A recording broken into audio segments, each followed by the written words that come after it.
ಬಂದಿರುವ ಮಾಧ್ಯಮಗಳಲ್ಲಿ ಹಾಗೂ ಸಾಮಾಜಿಕ ಜಾಲತಾಣದಲ್ಲಿ ಅರ್ಥಾರ್ಥದ ವಿಷಯ ಬಗ್ಗೆ ಪ್ರಸ್ತಾಪಿಸುತ್ತಿದ್ದೇನೆ.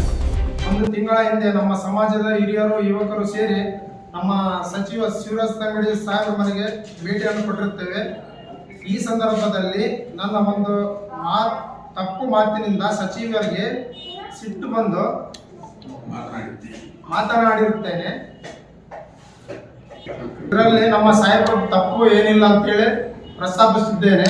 ಸಚಿವರ ನಿವಾಸಸ್ಥಾನಕ್ಕೆ ಭೇಟಿ ನೀಡುತ್ತೇವೆ. ಆ ಒಂದು ಬೋವಿ ಸಮಾಜದ ಬಗ್ಗೆ ನಾವು ಇತರ ಜಯಂತಿ ಮಾಡ್ತಾ ಇದ್ದೀವಿ. ಅದಕ್ಕಾಗಿ ದೇಣಿಗೆ ತೆರಳುತ್ತೇವೆ. ತೆಳೆದ ನಂತರ ಅವ್ರು ಏನಂತ ಹೇಳ್ತಾರೆ, ಆ ಒಂದು ಸಂದರ್ಭದಲ್ಲಿ ಅದ್ರದ್ದು ಏನು ಎಸ್ಟಿಮೇಟ್ ಐತೆ ಮಾಡಿಕೊಂಡು ಬರಿ ಅಂತೇಳಿ ಅವ್ರು ಹೇಳಿರ್ತಾರ. ಅದ್ರ ಬಗ್ಗೆ ಅವ್ರು ತಪ್ಪಂತೇಳಿ ನಾವಂತ ಅನ್ನಕ್ ರೆಡಿ ಇಲ್ಲ. ಯಾಕಂದ್ರೆ ಅವರು ನಮ್ಮ ಸಮಾಜದವರು ಒಂದ್ ಮಾತು ಅವ್ರು ಬೈಬೋದು, ನಾವು ಬಯಸ್ಕೊಬೋದು. ಬಟ್ ಇದರಲ್ಲಿ ನಮ್ಮ ಅಭ್ಯಂತರ ಏನಿಲ್ಲ. ಅವ್ರು ಬೈದು ಕೂಡ ಬಯಸೋಕೆ ರೆಡಿ ಇದೀವಿ. ಬಟ್ ಇನ್ನೊಂದು ಏನಪ್ಪಾ ಅಂದ್ರೆ, ನಮ್ಮ ಕೊಪ್ಪಳ ಜನತೆಗೆ ಹೇಳಕ್ಕೆ ಏನು ಇಷ್ಟಪಡ್ತೀನಿ ಅಂದ್ರೆ, ಜಿಲ್ಲಾ ಉಸ್ತುವಾರಿ ಮಂತ್ರಿಗಳು ಅವ್ರು ಏನಂಬುದು ಕನಗಿರಿ ವಿಧಾನಸಭಾ ಕ್ಷೇತ್ರ ಜನತೆಗೆ ಗೊತ್ತಿದೆ. ಇದ್ರ ಬಗ್ಗೆ ಇಷ್ಟ ಹೇಳಕ್ ಪ್ರಸ್ತಾಪ ಮಾಡ್ತಾರೆ. ಇವಾಗ ಒಂದು ಕುಟುಂಬ ಸಮೇತ ಅವ್ರು ಇದ್ದಂಗೆ ನಮ್ಗೆ, ನಾವು ಕುಟುಂಬದವರೇ ಇದ್ದಂಗೆ. ಬಟ್ ಏನಪ್ಪಾ ಅಂದ್ರೆ, ಆ ಒಂದು ಸಿಟ್ಟಿನ ಒಂದು ಸಂದರ್ಭದಲ್ಲಿ ನಾವು ಮಾತಾಡಿರ್ತೀವಿ. ಅದನ್ನ ಅವ್ರು ಆ ತರ ಮಾಡ್ಬಾರ್ದಪ್ಪ, ಅದು ಏನ್ ಎಸ್ಟಿಮೇಟ್ ಐತೆ ತಾವೊಂದು ಕೊಡ್ರಿ, ಅದನ್ನ ನಾನು ಮಾಡಿಸ್ಕೊಡ್ತೀನಿ ಅಂತೇಳಿ ಅವ್ರಿಗೂ ಕೂಡ ಹೇಳಿದ್ದಾರೆ. ಖಂಡಿತ 50,000 ಹಾಕಿದ್ದು 50,000 ರೂಪಾಯಿ ಅಮೌಂಟ್ ಕೊಟ್ಟಿದ್ದಾರೆ.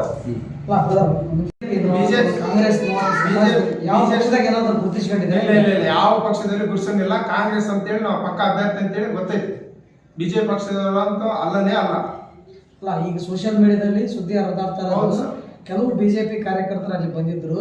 ಈ ರೀತಿಯಾಗಿ ಗಲಾಟೆಯನ್ನ ವೈಭವೀಕರಣ ಮಾಡಿ ಸೋಷಿಯಲ್ ಮೀಡಿಯಾದಲ್ಲಿ ನಾವು ಮಾತ್ರ ಅವ್ರ ಸಮಾಜದವ್ರು ಸರ್, ಗೋಳಿಗೆ ಸಮಾಜದವ್ರು ಅಂದ್ರೆ ಅವ್ರಿಗೆ ನಮ್ಗೆ ಬಹಳ ಅಭಿಮಾನ ಐತಿ ಸರ್. ಅವರು ನಾವು ಏನಾದ್ರು ಹೇಳ್ಬೋದು, ಬಟ್ ಅವರು ಇಡೀ ಕನಗಿರಿ ವಿಧಾನಸಭಾ ಕ್ಷೇತ್ರಕ್ಕೆ ಜನಕ್ಕೆ ಏನಂತ ಹೇಳಿ ಅವ್ರ ತಾಕತ್ ಗೊತ್ತಿದೆ.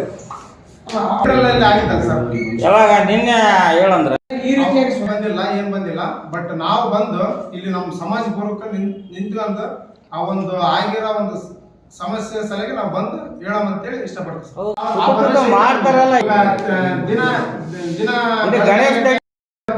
ತಮ್ಮ ಮಾತಾಡ್ಬಾರ್ದಲ್ಲಿ ತಪ್ಪಂತೇಳಿ ಅವ್ರು ಕೂಡ ಹೇಳಿದ್ರು, ಬೈದಾದ್ರೆ ಆಯ್ತು ಬಿಡು, ಅವ್ರು ಹಿರಿಯ ನಾಯಕರು ಇದ್ರ ಅಂತೇಳಿ ಒಂದು ಮಾತು ಅಂದ್ರ ಅಂತೇಳಿ ಸುಮ್ಮನೆ ಹಾಕಿಸ್ತೀವಿ. ನಿರಂತರ ಸುದ್ದಿ ಹಾಗೂ ಮಾಹಿತಿಗಾಗಿ ನಮ್ಮ ಚಾನಲ್ ಲೈಕ್ ಮಾಡಿ ಮತ್ತು ಸಬ್ಸ್ಕ್ರೈಬ್ ಮಾಡಿ.